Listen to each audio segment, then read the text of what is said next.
fitur slasher, lalu fitur important berbasis random forest, dan yang terakhir principal component analysis atau PCR.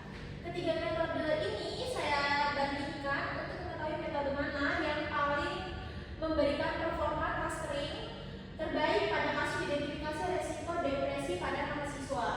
Presentasi yang akan saya sampaikan terdiri atas 5 bagian utama. Yang pertama yang pendahuluan, tinjauan pustaka, metode penelitian, hasil pembahasan, dan di akhir ada kesimpulan serta saran.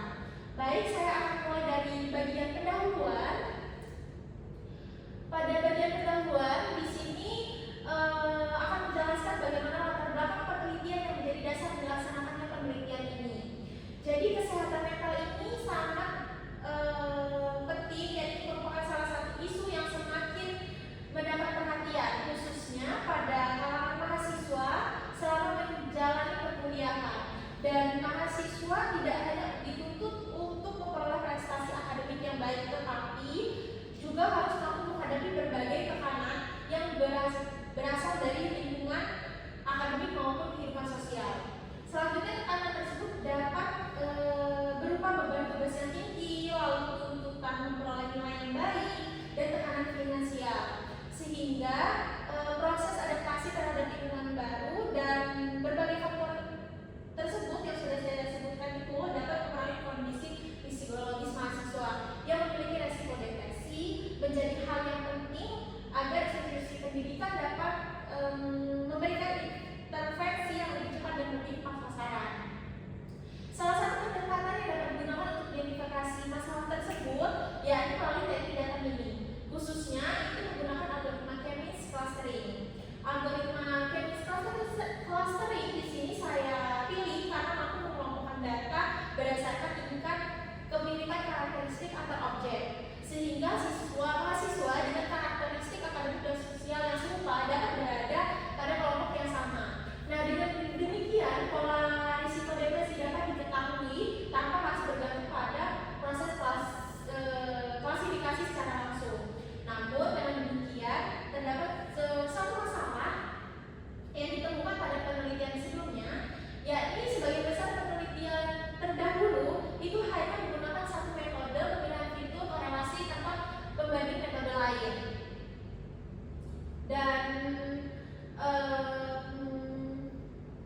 apabila fitur yang dipilih ini kurang relevan, maka kualitas clustering yang dihasilkan juga dapat menurun. Nah, sebaliknya, apabila fitur yang dipilih benar-benar mempresentasikan karakteristik data, maka kualitas clusteringnya ini dapat meningkatkan secara signifikan. Penelitian dilakukan oleh ISAF pada tahun 2024 menunjukkan bahwa penggunaan metode seleksi atribut berbasis correlation matrix mampu meningkatkan nilai skor dari 0,20 menjadi 0,54.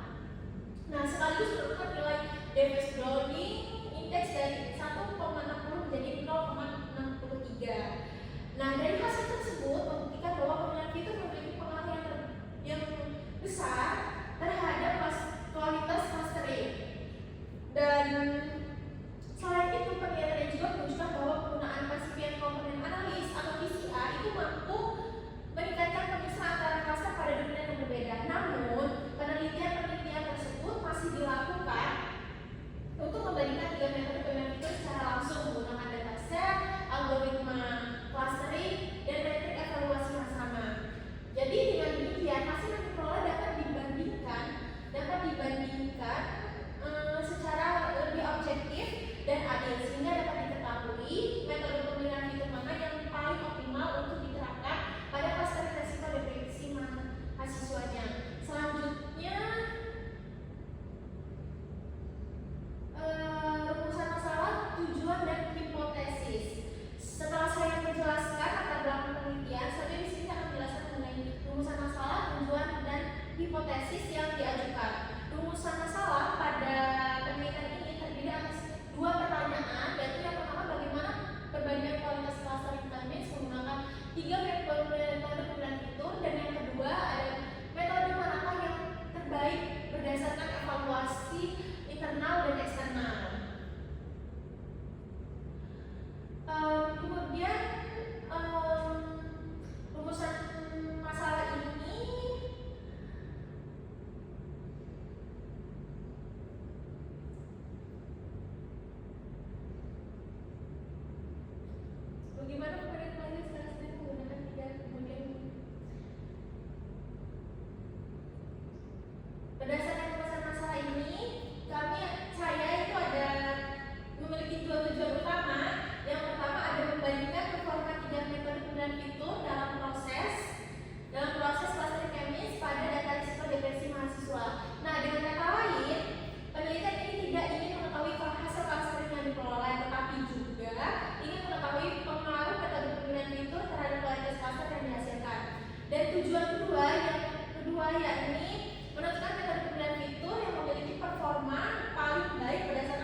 selesai, penelitian ini tidak langsung membangun model clustering. Jadi datanya terlebih dahulu diproses menggunakan 3 metode penilaian fitur yang berjalan secara paralel. Jalur pertama menggunakan correlation based feature selection, yakni metode yang memiliki fitur berdasarkan besarnya hubungan atau korelasi yang terhadap variabel target, yaitu depression. Semakin tinggi nilai korelasi absolut suatu fitur terhadap target, maka semakin besar pula fitur yang dipilih tersebut sebagai variabel yang digunakan dalam proses clustering. Jalur kedua itu ada fitur important berbasis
Nah, selain itu terdapat dua atribut yaitu blood pressure dan respiratory fashion yang dihapus karena lebih dari 99,9% nilainya sama, sehingga informasi yang diberikan sangat sedikit dan berpotensi menurunkan kualitas analisis apabila tidak digunakan. Selanjutnya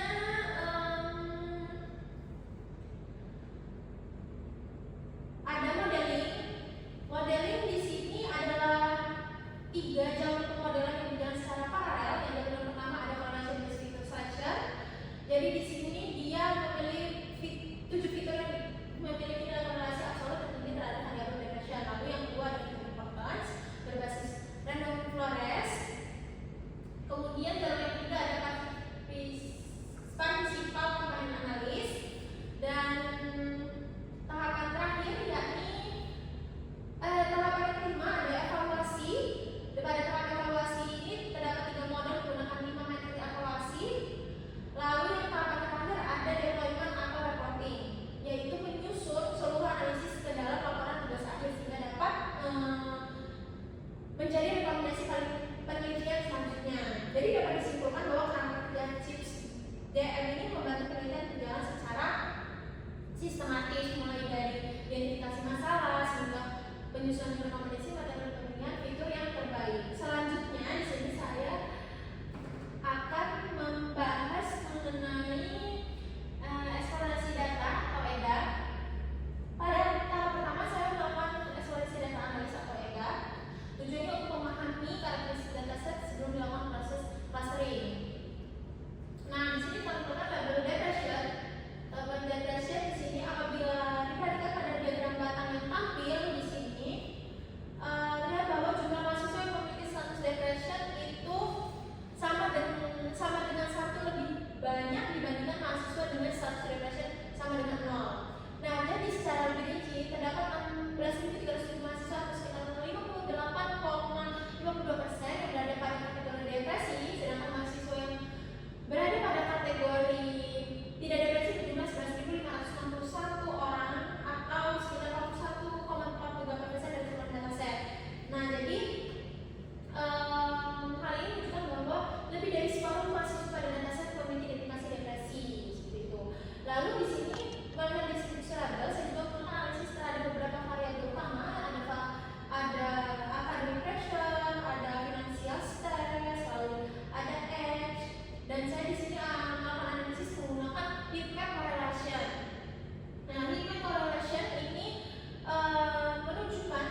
karakteristik klaster risiko depresi. Setelah menentukan metode yang terbaik, langsung saja kita akan menganalisis karakteristik klaster yang didasarkan oleh metode tersebut. Karena kalau hasil meskipun selection dipilih sebagai metode terbaik, maka analisis klaster dilakukan menggunakan hasil klaster dari metode tersebut. Pada slide ini terlihat bahwa memang berbasis membentuk dua kelompok, yaitu klaster resiko rendah dan resiko tertinggi.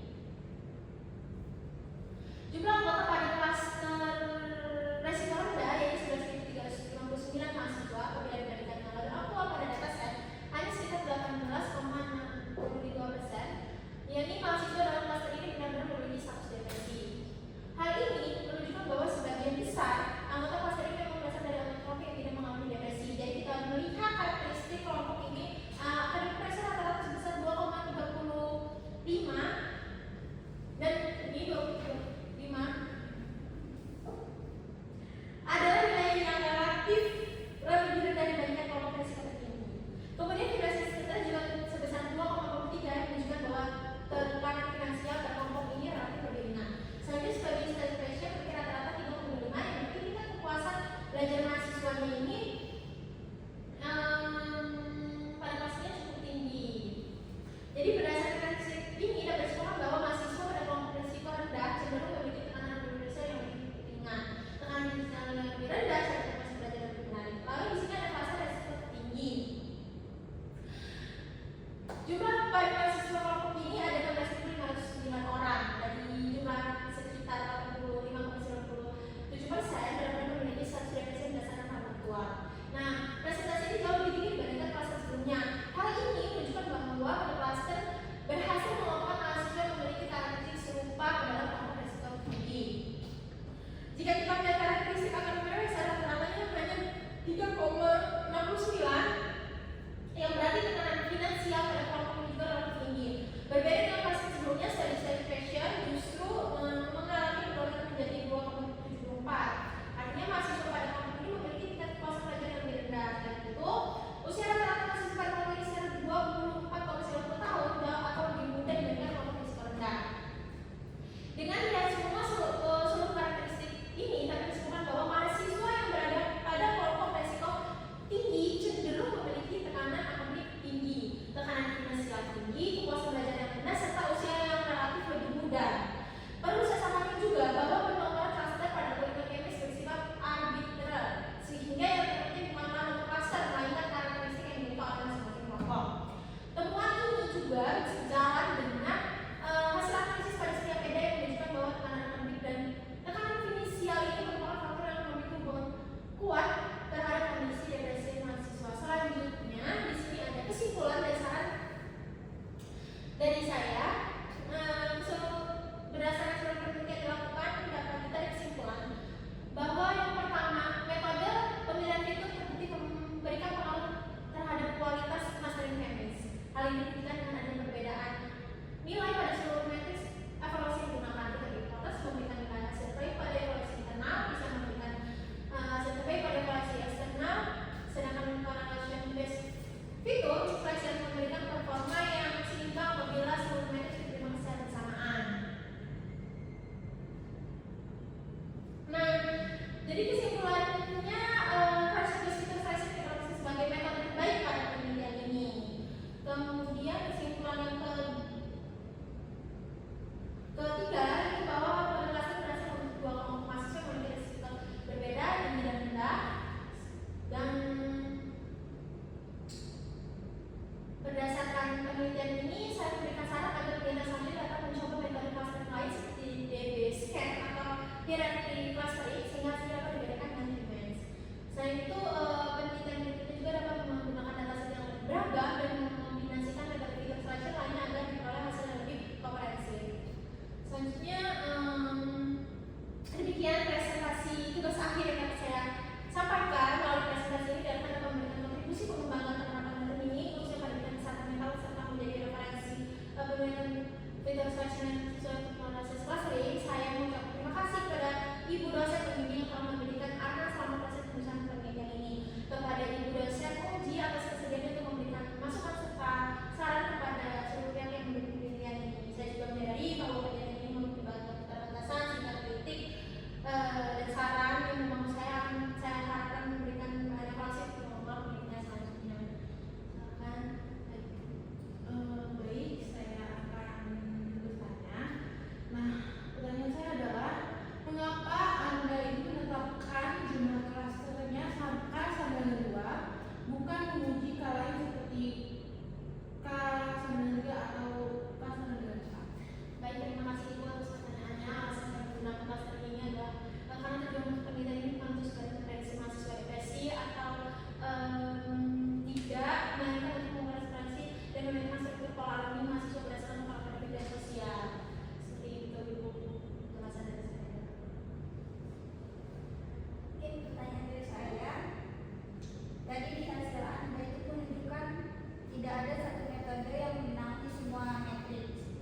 saat memilih fitur. Sedangkan PCA ini sama sekali tidak memakai label. Apakah ini adil untuk dibandingkan?